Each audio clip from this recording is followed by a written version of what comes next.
Purihin po po Panginoon.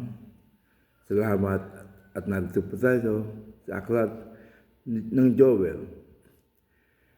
Kukunti lamang natin ang alam tungkol kay Propeta Joel at di malinaw kung kailan siya nabuhay. Ngunit marahil nasulat aklat na ito noong ika-4 na siklo BC, sa panahon ng pamamayani ng Imperyo ng Persia.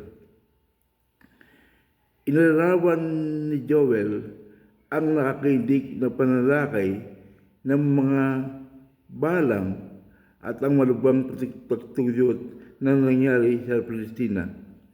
Sa pangyayaring ito, nakikita niya ang palatandaan ng pagdating ng araw ni Yahweh. Ang panahon ng pagpaparusa niya sa mga sumasalungot sa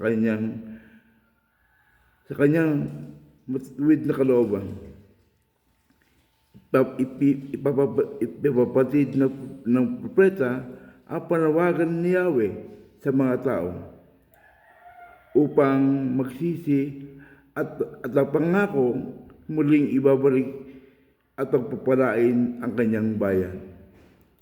Kapasin-pasin ang pangako ng Diyos na ipadadala niya ang kanyang espiritu sa lahat ng tao, lalaki at babae, bata at matanda.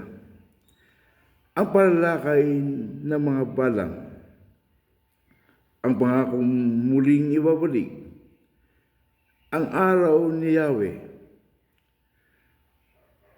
Dito tayo sa aklat ni Yahweh sa lumang tipan. Purihin po ang Panginoon. Purihin ang Diyos.